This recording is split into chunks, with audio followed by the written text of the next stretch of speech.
Okay, Aaron, you should be in that room there now. Oh, I am in the room. Great.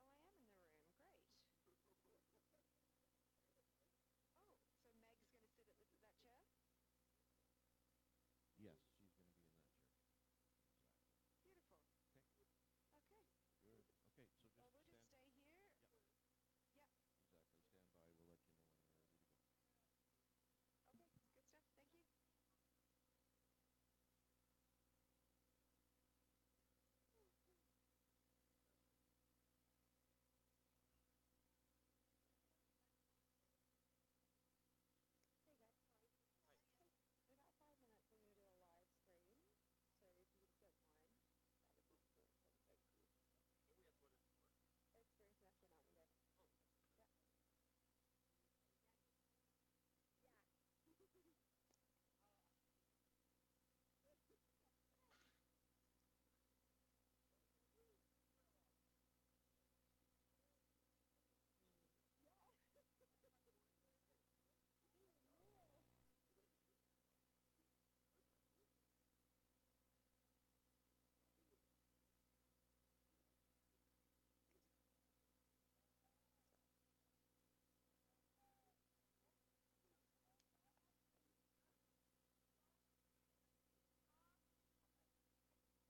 Hello and welcome to the Canadian Mountain Network's International Mountain Day live stream. It's our second year coming to you live from the University of Alberta in Edmonton. I'm Meg Wilcox, and for the next hour, I'll be connecting you to some of the mountain communities that are celebrating International Mountain Day. We'll be going up to Jasper, over to Victoria, we'll be down to Crowsnest Pass, and we'll also be checking in on some mountain webcams, just like you saw in Marmot, to see what's happening at a higher altitude. It was in 2003 that the United Nations first declared International Mountain Day, and ever since, on December 11th, today, communities around the world are coming together to celebrate and to bring awareness to the world's mountain environments and the people and cultures that inhabit them. And you'll be getting a bit of a taste of that today. And as you saw at that first webcam there from Marmot, that's where we're heading first today on the live stream. We're heading to Jasper, and Erin Reed is joining us at Marmot Basin. Hi, Erin. How are you doing? Hi, Meg. I'm really well, and how are you? I'm doing great. Tell us where you are. It looks a little busy behind you there. Yeah, I'm currently standing on the Caribou deck in the lower chalet at Marmot Basin. It's a beautiful day here today. The sun is shining. It's nice and warm, much different to last year. Absolutely beautiful up here today. And you were saying sunny, warm. It seems like a decent number of people just coming behind you on the hill. It's been pretty busy so far. Yeah, it's a great day for a Monday. Everyone's out enjoying the sunshine and the fantastic conditions we have up here. We've had a lot of early season snow this year, over 2 meters so far, with a base of over 80 centimeters as well. So really great conditions for the start of the season. And yeah, we're certainly enjoying this warmer weather for mid-December. It's about, I'd say about -10 degrees right now up here on the deck. And yeah, just beautiful, enjoying the sunshine. As you can see, there's people beside me here and around the corner enjoying their lunches on the deck here, and yeah, really gorgeous bluebird day. Now, you mentioned there's been a lot of snow this season. Can you give an explanation? Because it has been a lot of snow that you guys have seen so far. Absolutely, yeah. A lot of snow. You know, it's beating our 5 and 8 and 10-year records, or average records for sure. It started with a big dump at the end of September. That sort of melted off a little bit, and we got a lot more snow in October than we usually would. In fact, we had over a meter of snow when we started the season on November 10th, and that's one of our earliest openings. You know, in the record books. I think there might be one season where we've opened one day earlier, but really, you know, great snow conditions, lots of wonderful skiing. As you can see, people coming down the mountain behind me here. Great coverage around the mountain, and we're very excited that we've started so well. So you've started well. There's tons of snow. I also understand there's 45 new acres of ski terrain this year too. Tell me about that. There is, yes. So we've opened an area called Tres Hombres. This is an area that's always been part of our leasehold, but we haven't opened it to the public before. So Marmot Basin has just got a lot bigger. We've got 5 new runs in that area, really big, steep, advanced terrain. It is our longest uninterrupted fall line at Marmot Basin. So if you're an advanced to expert skier, this is an area that you've really got to get in and see for yourself. It's fantastic skiing and riding in there. And so you've got new ski terrain, you have a ton of snow. As you mentioned, it's a bluebird day right now. It looks like it's going to be a great season, but what are you looking forward to most about it? Oh, I don't know. I love everything as a part of the season. You know, I always enjoy those powder days. We've been very, very lucky that we've had quite a few of them already this season. We'll certainly be excited to have more of them as we move into the season. In fact, I can see a little bit of snow on the forecast for this coming sort of Thursday, Friday of the week. So that's very exciting. I think, you know, just getting out, enjoying the mountains, being part of the mountain community, enjoying the town of Jasper.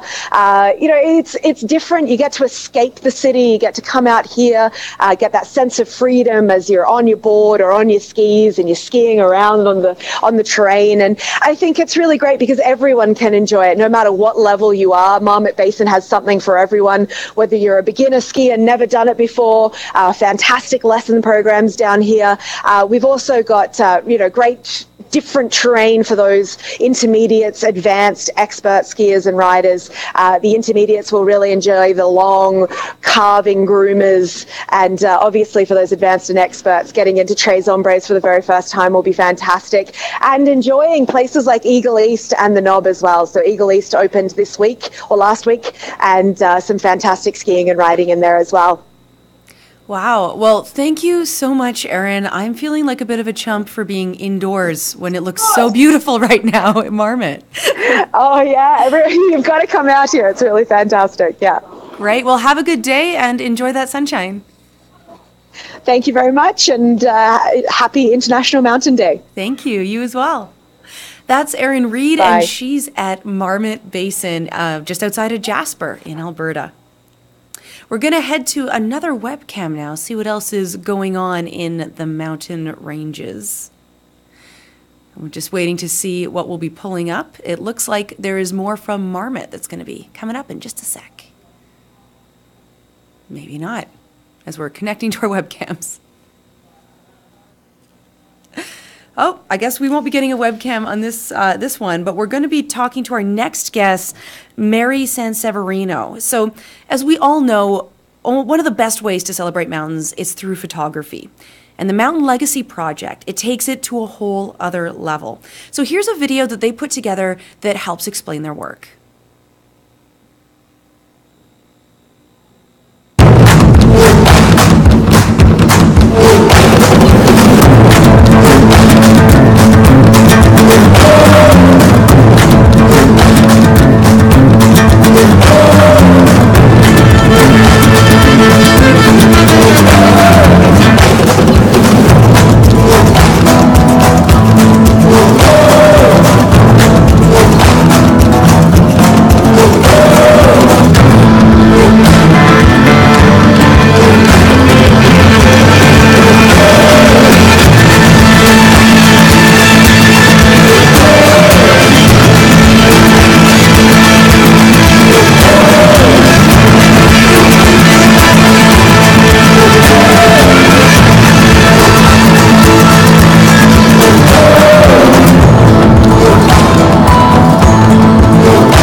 Wow, so we have mountain peaks, helicopter rides, panoramic photos. It's a pretty sweet gig. And for Mary Sanseverino, it's a pretty much typical day on the job when she's out in the mountains. She's the research associate with the Mountain Legacy Project. She's also a professor emerita at the University of Victoria. Hi, Mary. We seem to not have audio for you. Now we do. Hi, Mary. Hi, Megan. How are you? I'm doing very well, and yourself? Not too badly, not too badly. Happy International Mountain Day. Yeah, likewise. So where are we catching up with you right now? Well, you're catching up with me right now at University Hut number 4, or University House number 4. It's our little cabin in the woods on the campus at the University of Victoria. It's a beautiful day here. And I was going to say must be behind a poster right now because a beautiful view behind you as well. Yes, that's right. Yeah, this is Mount Assiniboine, one of the images that we rephotographed in 2010 and in just redid this last summer in 2017. And it's a duplicate of an image by Arthur Wheeler from 1913. Wow. So for you working with the Mountain Legacy Project, as someone who's never been introduced to this before, what's your quick explanation or your elevator pitch? Elevator pitch. Imagine that it's Canada back just before Canada became a country.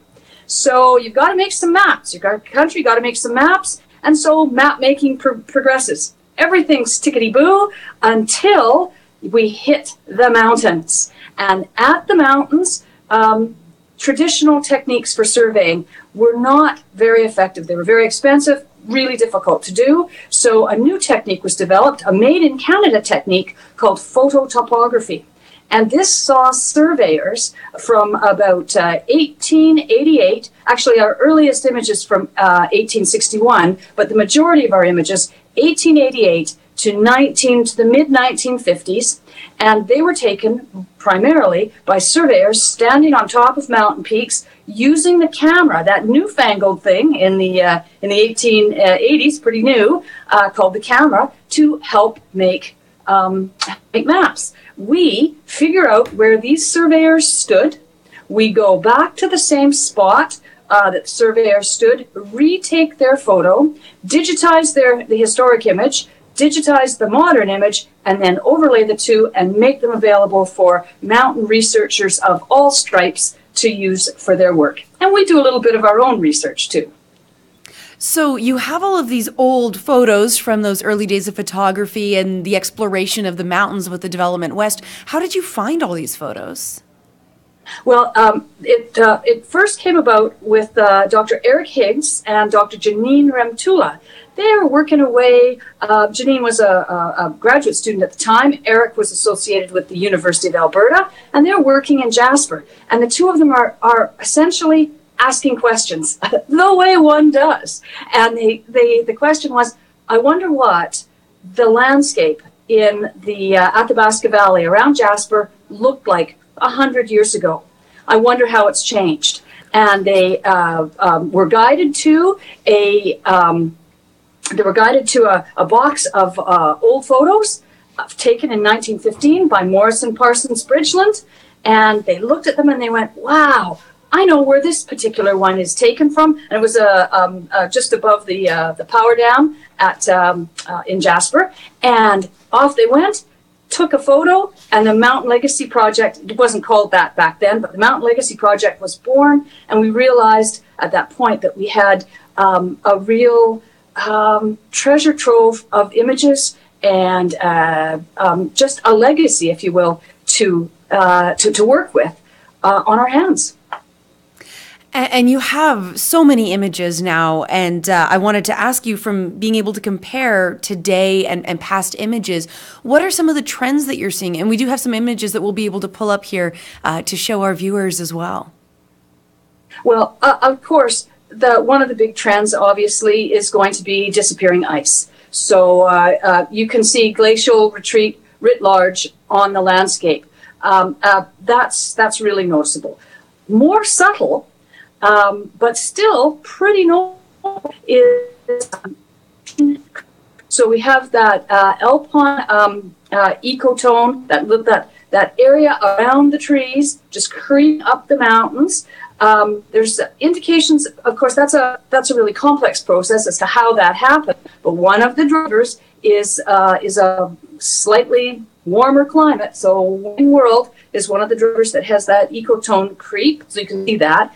You can see infill. That's a really amazing thing to look at. You look down in some of these valleys, on some of these slopes, and you go, my gosh, there were hardly any trees here 100 years ago, or there were fewer trees, a lot fewer trees 100 years ago. Now they've infilled. Probably that is because we have suppressed or excluded fire from landscapes where fire was a big shaper of the landscape. And of course, we can see cultural and built history. We can see evidence of First Nations people on the land. We can see evidence of old railroads. We can see evidence of the direct hand of man on the landscape and how that's changed. So there's lots there to take a look at. And I'm wondering if we can put up the picture right now comparing the Athabasca Glacier so people can get an idea of the images and sort of what the comparison is. And Mary, if you want to explain a bit the difference that can be seen. Sure.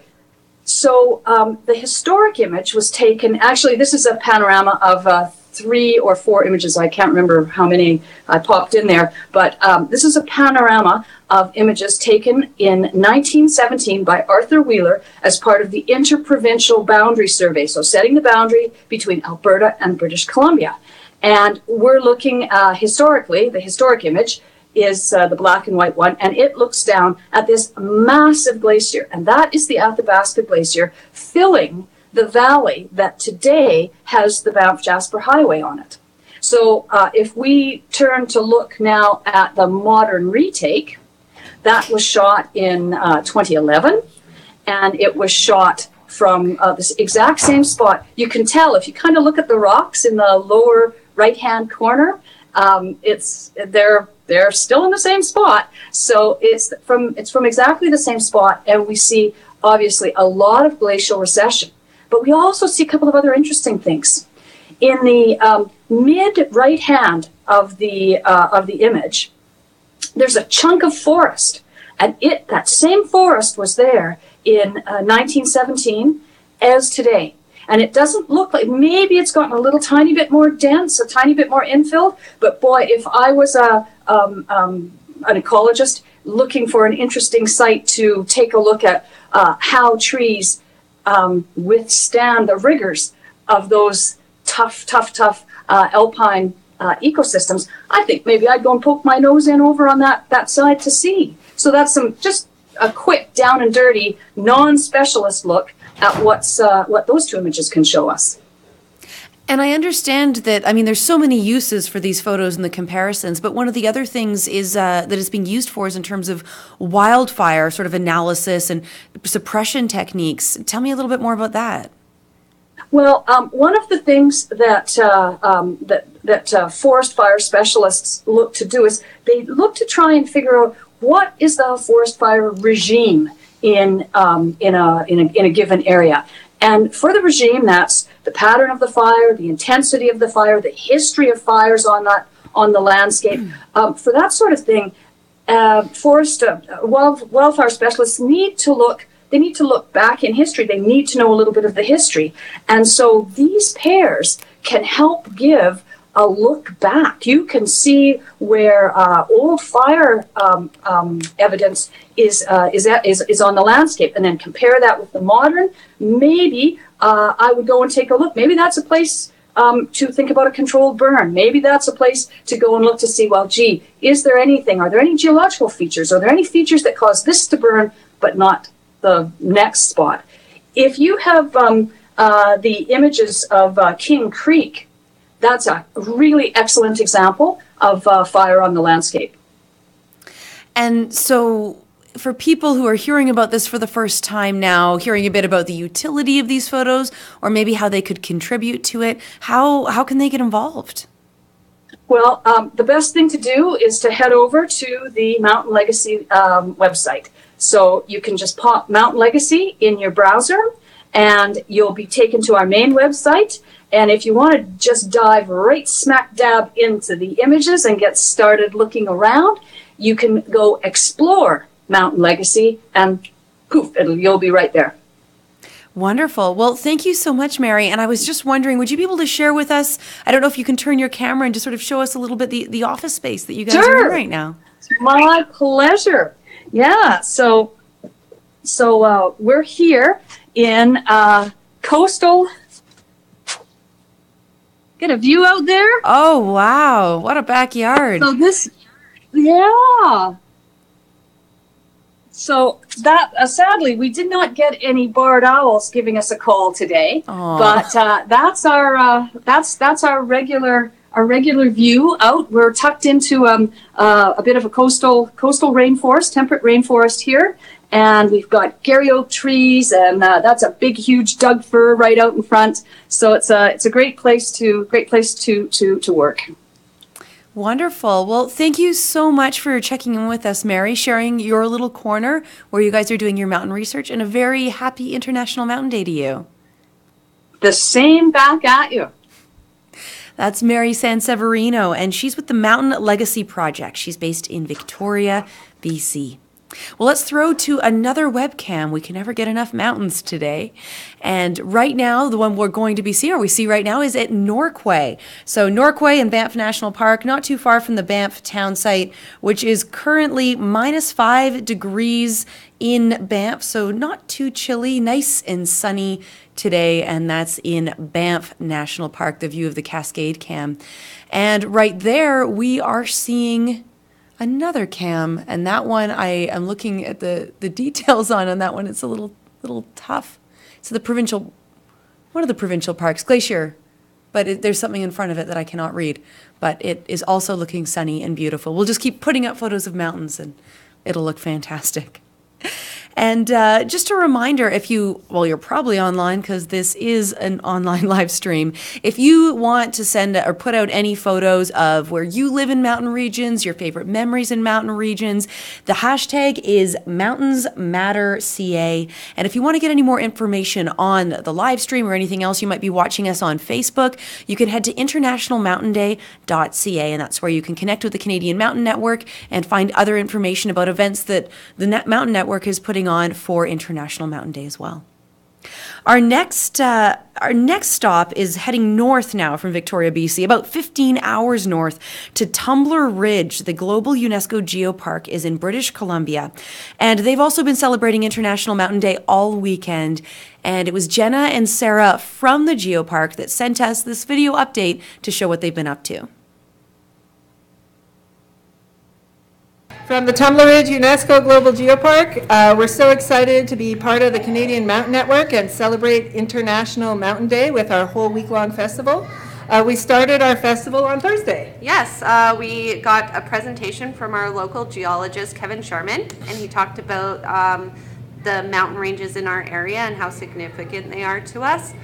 And then we followed it up with our presentation on Saturday. That's right. So on Saturday, we heard from our local Tumbler Ridge Search and Rescue Team. They spoke about mountain preparedness and avalanche response in our mountains. And then Sunday was a lot of fun. Paint and wine night, everybody likes that. Mountain themes, so everybody got to do a painting of them, one of the mountain ranges in Tumbler Ridge.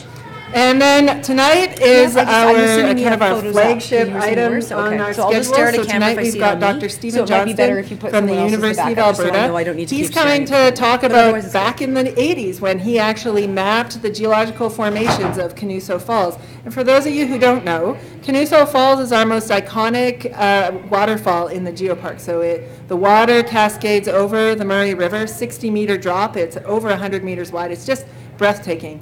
And so we're standing here also in front of our Canadian Mountain artwork contest. So we had people from the community of Tumbler Ridge all submit their entries. And when will we hear who the winner was?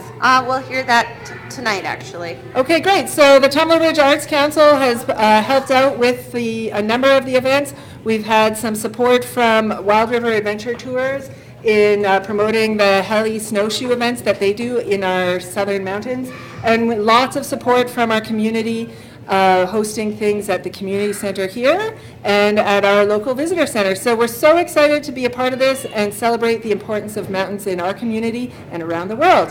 Hey, happy International Mountain Day. Take care, bye-bye.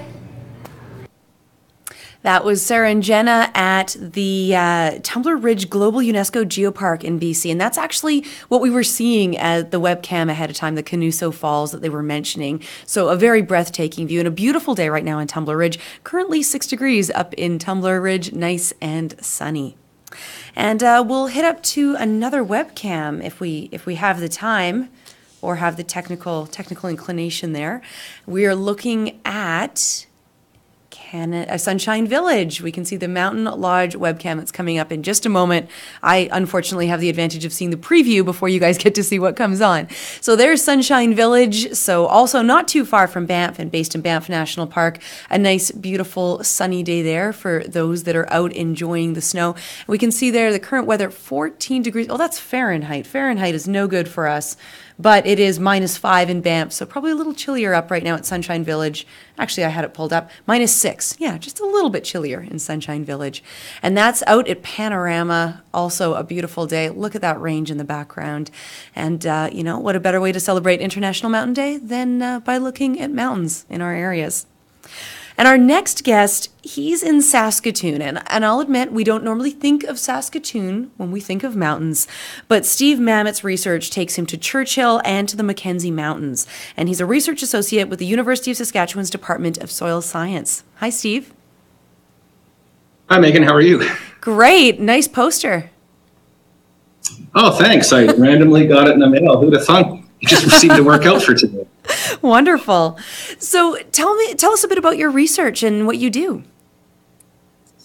Okay. So I'm, as a researcher, I wear many hats, but if I had to generalize for today, I'd call myself a biogeographer. And I'm really interested in plant dynamics along environmental gradients. So a great place to find environmental gradients is to go up north, where things get colder and colder, or go further up into the mountains.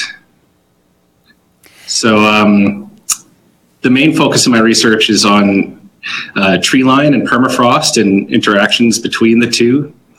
So I've been working up in Churchill for the last 14 years now, and up in the Mackenzie Mountains for 11 years.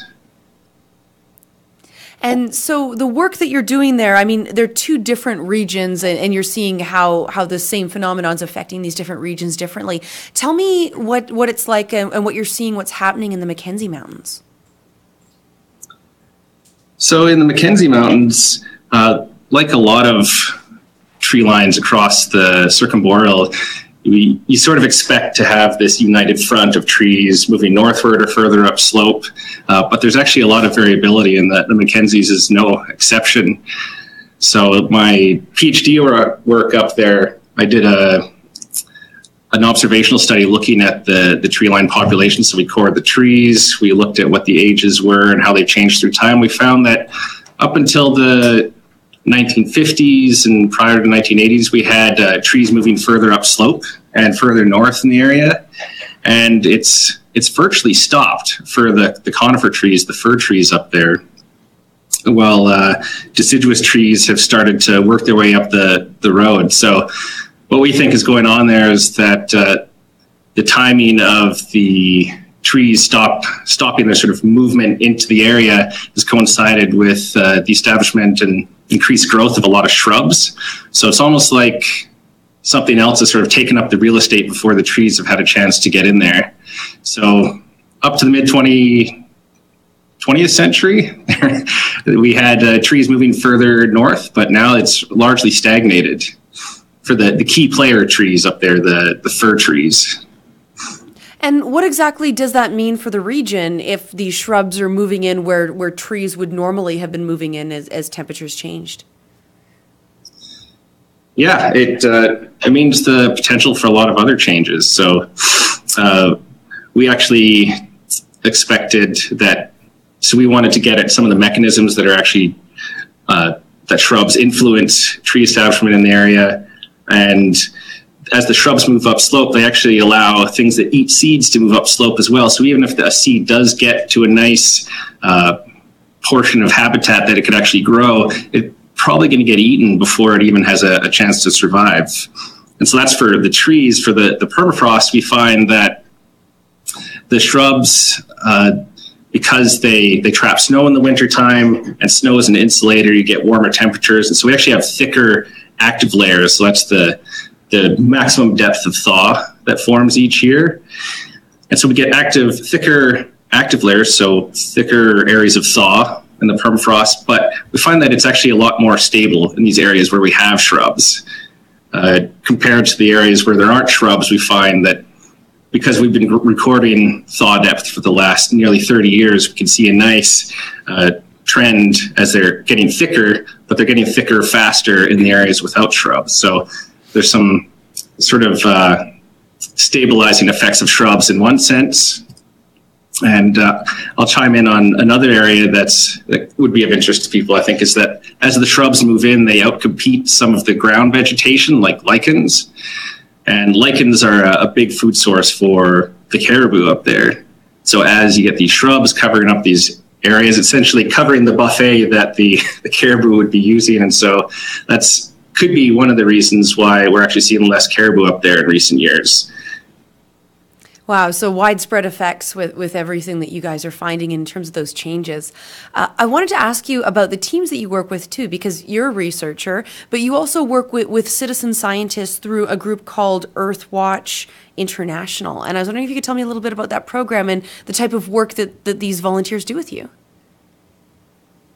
Oh, definitely. So it just so happens, in addition to having this poster up, I shamelessly wore this t-shirt today. So Earthwatch International has been around for the last 45-ish years. They started in the 1970s, and they're the largest environmental charity out there. So what they do is they search out funds and essentially people to support long-term environmental research. So I've been working with them. Our project has been associated with them since the early 2000s, but I've been working with Earthwatch since 2003. And so what they do is in addition to providing funding, they collect people that are interested in going on what we call a working vacation, and they get to go to places where they've never been before. And there's Earthwatch projects all around the globe. And they'll come up with me and basically get to live 10 days in the life of a field researcher. So we're on the ground for 10 days each year, or 10 days each trip. And they'll help me collect a lot of measurements at a lot of different sites, so we can get that replication that we need to have a good idea of what the conditions are. And then also collect those data in a very short period of time, so that we know that the seasons change very quickly, and we'd like to get a snapshot at the same time each year and collect these long-term records so that we're able to get sort of a baseline to compare the changes that we're seeing recently to some sort of baseline. So basically we need to know where we've been to know where we're going, and it wouldn't be possible to collect such a breadth and depth of information if we didn't have these sometimes call them sub-zero heroes, but these citizen scientists that come up and help us collect those data. And then the added bonus of that is that it's great for instantaneous outreach. So you don't need to wait for a paper to be published, or say for the media to get a hold of some of your work. People can come up and they see the data being collected, and we do some analyses right on site, and they get to see these changes for themselves. So it's not sort of like a nebulous change that's happening as they read a paper and, oh, something's happening in the north. They're actually there and seeing it and measuring it, which is, I think, going to be very crucial moving forward with environmental monitoring studies, is that outreach. And so I know that there's another expedition that's being planned in the near future that people can apply for. Tell me more about that.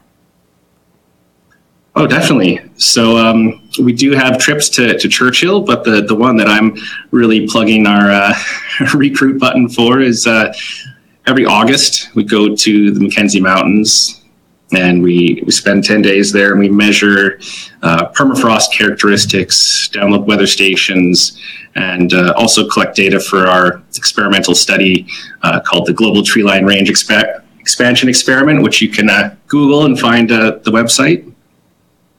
And yeah, if you're interested in joining, then you can have a look at the details. Of another shameless plug here. I don't know if my screen is tiny. It just looks like chicken scratches. But if you can see it, you can go to earthwatch.com and look up climate change in the Mackenzie Mountains, and you'll find more information on how you can get involved. And I would highly recommend it because it's one of the most beautiful places I've ever been to, in addition to being really interesting scientifically. Well, it's always nice when it's both, right? Oh, yeah. I wouldn't have it any other way. Is there a particular memory or story or a moment in the field that kind of sticks with you from your research? Yeah, I could think of a lot of moments that have been quite, I don't know, entertaining or definitely memorable. And I actually had to think outside my research to get one that would be a little more crowd friendly. So in addition to working in the north and in the mountains, when I lived in Alberta, I was an avid backcountry skier. And so we had tried to do this epic ski trip called the Great Divide Traverse, where we ski from Jasper to Lake Louise. And we made it to the first of many ice fields called the Hooker Ice Field. And we got stuck up there for a while, and it was whiteout conditions and quite awful. And while I was on this trip, I learned two things about fun in the backcountry. I learned that there's 3 types of fun. There's type 1 fun, which is fun as you're doing it. There's type 2 fun, that it's fun as soon as you stop doing it. And then there's type 3 fun that maybe after several months go by and some of the memories have faded, then those memories become fun again. And I also learned that there's something called sidekick syndrome. And what that is where anything bad that happens will happen to one person. They just sort of be this lightning rod. And I'll just tell a quick story of one of the ways I learned that was, so we had to have 10 days worth of food on our back as we were skiing in between these caches, and tried to ski through, and breaking trail through snow with basically 100 pounds on your back is quite difficult. And I fell down a lot. And at one point I actually tried to step over a fallen tree, tripped and fell and slid down a slope head first into a stream. And it actually could have been a lot more serious than it was, because trying to get your backpack off with skis on, it's not that easy. But no, not at all. And so the long and short of it is that I got wet. My avalanche shovel fell out of my bag and washed away. And I had very cleverly, put my lunch in a Ziploc bag so it wouldn't get wet, just in case something weird like that happened. But of course I didn't seal it. So my lunch was just a bag of soggy food. Soggy stuff. Yeah. And that's just one of the many things that helped me. These more experienced people I was skiing with, they let me know that I had a very severe case of sidekick syndrome. So I don't know if that's a good story or not, but it's definitely a story that comes to mind when I'm thinking of my time spent in the mountains. And now that would definitely be type 3 fun, because I look back with such fondness on that trip, but at the time, not at all. That's fair. And I mean, in terms of your research, part of the reason that you took on the Mackenzie Mountain Research Project was that your thesis supervisor had been doing that work and he sort of bequeathed it to you. So I'm now curious, as you've been in on this for a while now and you're continuing your work in the Mackenzie Mountains, when you see yourself handing off this research down the line, what's your hope for it? Where do you hope it'll be, or what do you hope you can hand off to the next generation of researchers? Oh, that would be the dream. Well, this long-term environmental monitoring is really, in a lot of ways, undervalued and underfunded, because if you're a funding agency, you want to see results very quick, and it's sort of hard to get that when you're looking at something like climate change that changes over decades to centuries.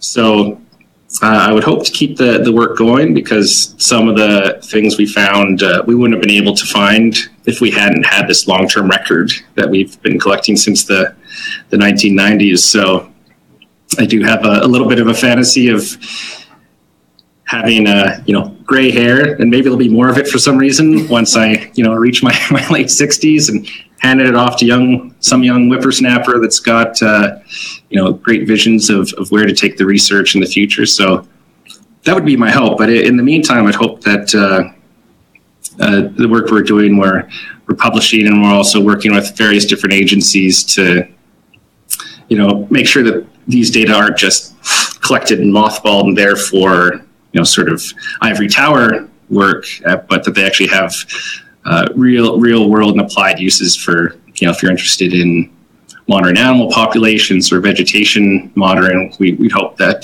the work we're doing is going to contribute something to that as well. So the plan is the long game, but we'll see what happens. That's fair. Well, thank you so much, Steve, for joining us and for sharing a bit of your research and from your corners, I guess we could say, of Canada where you're doing your work. Oh, thanks so much for having me. That's Steve Marmot, and he is a research associate with the University of Saskatchewan. He's based in Saskatoon. Let's head to another webcam and check a look at the snow levels right now in Glacier National Park. As we look at the snowboard, there has not been much new snow in the last little while. But if we look behind the snowboard, which is designed for capturing snow and seeing how much there's been, we can actually see it is a beautiful sunny and snowy day in the west end of Glacier National Park. Our next guest is coming to us from Crowsnest Pass, Alberta, and we'll be connecting with Fred Bradley. But I'm taking a look now, and I think we are waiting to connect with Fred, so we'll head to another quick webcam, take a look at what's going on over at... I'm looking for the detail. Panorama. We're back at Panorama. So a view from up the hill. We can see a beautiful sunny day there. And this one is not the Conrad Kane Hut webcam. That one's the one that would be right below. But we do see, there we go, the Canmore Clubhouse webcam. So we can see the Three Sisters there, just right through the trees in a beautiful, beautiful sunny day in Canmore right now, where it's about -4, -3 degrees and beautiful out. And now I do see that Fred has joined us in Crowsnest Pass, Alberta. Hi, Fred. How are you? Hi, Megan. I'm fine. Good. So, I mean, for those that don't know you, Fred, you're a local heritage and community activist. You're a former, or maybe I should say recovering politician. And you're also one of the That's organizers for the first ever Crowsnest Spirit Festival that wraps up today. So tell us a bit about that festival and how it came to be. Well, actually, we've a group of us, 2 or 3 of us got together about just less than a month ago after Matthew Barry had suggested we might want to participate in International Mountain Day. But we had formed a small organizing committee, the Crowsnest Nordic Ski Club, Crowsnest Outdoors, the Pass Powder Keg Ski Club, Crowsnest Conservation Group, and the Crowsnest Heritage Initiative. And we thought, we've got a lot of mountain culture here in the Crowsnest Pass. We got a lot of outdoor activities, we've got a lot of history, a lot of artistic people here. So we thought we could come up with our own festival to celebrate International Mountain Day, and we came up with the idea of Crowsnest Mountain Spirit Festival as the concept. So we've only had less than a month to organize this, and I think we've had a very successful weekend so far. Wonderful. And in terms of the events that you planned for the weekend, what was going on there? Well, we started off on Saturday night or Friday night with the first night skiing at the Pass Powder Keg Ski Hill. Followed up on Saturday, we had a gear check day at the Allison Chinook cross-country ski area, sponsored by the Crowsnest Nordic Ski Club. They had hot chocolate, they had waxing benches, people had opportunities to tune up their skis and go out on some small hikes, and they had a campfire with hot chocolate and homemade soup. Later that evening, we had a really exciting event that put on by Lisa Canair, outdoor mountain bound photography. Had over 38 people participate in a night hike up to the top of the Pass Powder Keg Ski Hill to watch the Gemini meteorite shower and take nighttime photography. They also had a campfire up there and hot chocolate, so that sounded like an excellent event. Yesterday, the Crowsnest Outdoors had a hike up on the Big Bear Big Bear, I guess, actually a mountain bike trail. We were going to do some snowshoeing down here, but it's been really it's been really warm down here. I think it's only -2 today, but it was in the +10 to 15 range over the week. Oh, wow. Altered some of our activities to hikes. They had a great hike. They had 50 people participate. And I think we're going to see some pictures of that later on. Also that afternoon, in Bellevue, the Bellcrest community had their first Bellevue Light Festival. And they had a number of Christmas activities, Santa Claus party with the children, fire truck rides, again, outdoor campfires and hot chocolate, and shared a lot of food and stories. And then they lit up the town, and they're looking at actually, their goal is to have 1 million lights on the main street of Bellevue in the future, but this is their first attempt at that. So that would sound like a great activity. And this afternoon, actually, the CPR Christmas train is arriving in Coleman. So that's sort of an added feature for International Mountain Day, and that's happening at 1:15. And then tonight we have an event at the Crowsnest, or at the Frank Slide Interpretive Center, 2 guest lectures. Peter Sherrington talking about the golden eagle migration along Livingston Range, which is the world's largest recorded number of golden eagles seen from one spot. And then followed by a lecture about the buzz about wild bees by Megan Evans. So that's sort of our first attempt at the Crowsnest Mountain Spirit Festival honoring International Mountain Day. Well, I think it's a pretty fantastic first shot at it. For those of you that just saw the photos behind, some really fun activities, people getting outside and enjoying the great outdoors. And I know that Fred, one of the activities this weekend was to ask people what Crowsnest Mountain Spirit meant to them. And I was wondering if there were any answers that really stuck out for you. Well, I have a whole bunch, actually, Megan. We have a contest on being, what does Crowsnest Mountain Spirit mean to you? And we're going to, Bound for Mountain Photography is going to donate a print. We're going to draw tonight at the Frank Slide Interpretive Center. There's still chances for people to participate. But Karen Davies Wilson said, seeing the sun rise and fall every day in the beautiful mountains, especially my favorite Crowsnest Mountain, and knowing that I'm home. Daniel Harris said, quirky things like random snow on the first week of school. And then the community we live in. I love our community, and we can all laugh a little when it snows in September. I think it's part of what makes the mountain living so amazing and unpredictable. Jordan Nathaniel Brown said, Crowsnest Mountain Spirit to me means paradise. It's our escape from work and life to a place where time can slow down and we can enjoy each other's company in one of the most beautiful yet affordable places of the country. A truly hidden gem, which I'm glad we found.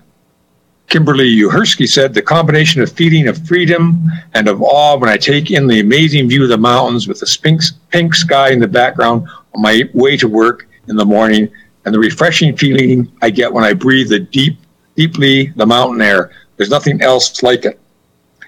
I've got 2 more here. Carolee Symmetries, Crowsnest Mountain Spirit means stepping outside your front door during a rainstorm and smelling the fresh pine and sweet smells of our beautiful mountain town. It's shoveling snow so deep that the mountains can be made. It's tasting the cold, pure flavor of our crystal blue waters. It's knowing that each trail could lead to a new adventure with your family. It's years and years of unique cultures wrapped up in our 5 towns. It's feeling blessed each morning I wake up knowing I'm so lucky to raise both my children in this wonderful place. And then finally, one of my favorites, Crowsnest Mountain Spirit is a testament to the enduring power of time, weather, spiritual history, and natural beauty that never ceases to amaze and inspire respect and humility to all who eyes to gaze upon what it is. Well, so that sort of sums up some of the comments that people put on our website contest to say, what does Crowsnest Mountain Spirit mean to you? Those are some fantastic answers, and I feel like that last quote, it just ties into my last question for you, which is, I know that you've been a fierce supporter that the Crowsnest Pass should become a UNESCO World Heritage Site. We saw some photos as you were reading those thoughts about mountain spirit, and so we can see how beautiful the area is. But what's your case? Tell us why you think that the pass should be a UNESCO World Heritage Site. Well, it starts, I guess, with Crowsnest Mountain being one of the iconic mountains of the. Well, actually, the thought is the Crowsnest Pass is a unique cultural, natural, historic landscape, and there's a number of segments to that and makes it unique in terms of UNESCO designation. They have cultural or natural. We're sort of a combination of both, the effect of man's settlement on the area over the period of years. But Crowsnest Mountain is one of the iconic mountains of the Canadian Rockies in terms of it just stands out as no other mountain stands out, I believe. So I'm sort of a little biased there. But it was a spiritual mountain to the Blackfoot people, the Piegan people. It was one of their 3 Vision Quest mountains, the other 2 being United States, Chief Mountain, the Sweetgrass Hills. But it always had that traditional spiritual mountain aspect to our indigenous people. But it continues to be a spiritual mountain to the people who live here today. We have a rich cultural history here of settlement patterns by mankind, and it goes back to indigenous settlement. It goes back over 8,000 years, actually. So there's archaeological. We have the richest number of pre-European archaeological sites in a mountain pass in Canada, we believe, and it goes back to the early settlements at Crowsnest Lake. On the Livingston Range, there is a Vision Quest site, or not a Vision Quest site, but a quarry site, a chert quarry site where a chert was mined for Indian arrowheads and tools, and that goes back 2,000 or 3,000 years. And just above that is this Livingston Range flyway where Peter Sherrington has seen all these eagles and all these birds, where this large recording of the golden eagles has taken place. That's the indigenous, the European settlement. Coal mining is certainly a big part of our tradition. Rum running, prohibition. We have just opened the Alberta Provincial Police Barracks Museum, which tells about the shooting of a constable during the rum running era, and the opera Philomena was based on that. A large number, our ethnic cultural community here, probably in terms of settlement of Western Canada communities, we had over 42 nationalities settled here, and they had a great influence on the community, number of ethnic halls, but also the tradition of the Crowsnest Symphony Orchestra, which is the oldest amateur symphony orchestra, I think, in Canada that still is playing, performing. Same with Alberta. And then our ecology. Well, this Crowsnest Pass is a unique transitional zone in terms of flora and fauna species. We are a transitional zone for species from British Columbia going from west to east through the pass into Alberta, and a north-south transition zone of species from southern species going north to where the southernmost exposure of some species and the northernmost of others. So this transition zone is unique. So these are some of the unique history of this area. Frank Slide, for example, at the Frank Slide Interpretive Center, they monitor the movement of that mountain, the geological perspective. We have the Lewis Strauss Fault that goes through here. We have karst caves, gargantuan caverns, and then we have all this outdoor activity, which I think is showcased in some of the photos. We have some mountain bike trails that are being developed to international mountain bike standards. We have hiking trails. We have all these outdoor activities: snowshoeing, cross-country skiing, downhill skiing, snowmobiling, and we even have started ski joring here in February. So there's a lot to celebrate here about our mountain culture, but also this unique natural features, historical features, cultural features, I think can lend itself with, and I know it's going to take a lot of time to do all the research and bring down together all these facts, but I think we have a unique historical mountain, historical, natural, cultural landscape here that we need to think about and manage into the future. And part of that is, how do you manage this landscape and appreciate all the values which we have here, and our mountain culture, and how we celebrate that, or how we maintain it into the future. For sure. Well, thank you so much for sharing a bit of your corner of the world with us, Fred, and a very happy International Mountain Day to you. Well, thank you very much, and the same to you. And having watched what the other participants put together, I'm sure next year we will have some interesting videos and other aspects of our mountain culture life, which we celebrate here, to share with you and the International Mountain Day Network. And thank you very much for having us participate today. Thank you, Megan. Oh, thank you so much, Fred. And if you are in the Crowsnest Pass area, you can head to their Birds and Bees lecture at 7 o'clock that Fred had mentioned. That's at the Frank Slide Interpretive Center, and that's where guest speakers Peter Sherrington and Megan Evans will be talking about the migration of golden eagles, but also wild bees, hence the birds and the bees. There have been a lot of activities for International Mountain Day around Canada, around the world, and the Canadian Mountain Network has been hosting a bunch themselves. And earlier this week, on December 6th, there was a panel discussion ranging on a variety of issues related to mountain ranges. And here's a taste of some of the activities that were happening at the University of Alberta. Where I'm starting with this initiative is a look at contaminants in berries. And there's a number of berries that are important to First Nations peoples here in Alberta, and also beavers.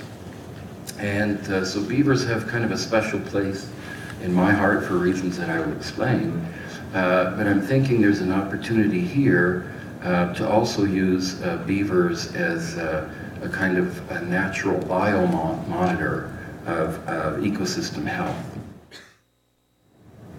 In the Yukon, there's 6,000 people that are food insecure, and it's growing. That's the 2012 data. And traditional foods, of course, is central to our entire existence, and a lot of those traditional foods are dissipating due to climatic change and over-harvesting and many factors like that. And very high cost of living. 1 gallon of milk is $17 in my community. So that's very expensive, things very high cost, and we don't see it getting any better until it's not going to get any better into the future. As gas goes up, food will go up, and it's going to become increasingly difficult for livelihood in the Arctic communities. But in the last decade, there's a new technology that's come along. You've probably heard of trail cameras. And these are just cameras that are about the size of a regular camera that's put out in the field, and it is able then to take a picture of these animals when they pass in front of the camera, and that has become the new standard, or is becoming the new standard for monitoring many of these large mammals, mid and large mammals. And that's what I'm going to talk about today, is just some of the methods that are used for tracking these key species. So since we've begun, we've had about 14 camps. So we include the language, we include having elders there, we include having researchers there, we have people coming in and dissecting fish and explaining what's going on with our fish, because we do have researchers from, I think, 3 different universities. We were part of the Tracking Change that U of A is doing, so I got to go to Thailand as a part of my job, which was amazing, and I got to learn about the water in the Mackenzie River Basin. And so this program kind of does a lot of different amazing things and has a lot of different, we built a lot of really amazing relationships with different schools and different people and different researchers. So. A bit of a taste of some of the events for International Mountain Day and the festivities this past week.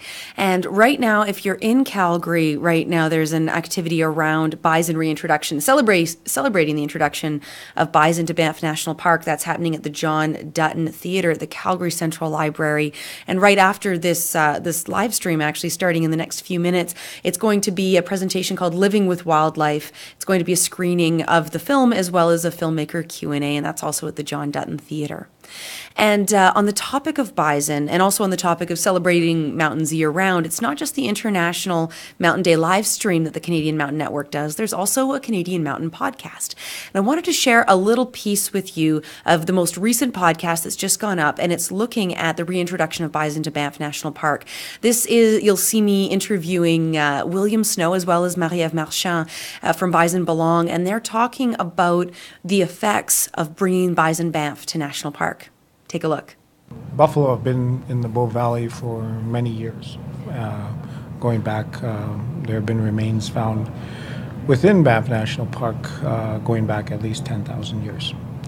And a lot of that history is really not known, and I think that there's more publications and more research being done on bison in different areas, and that's good.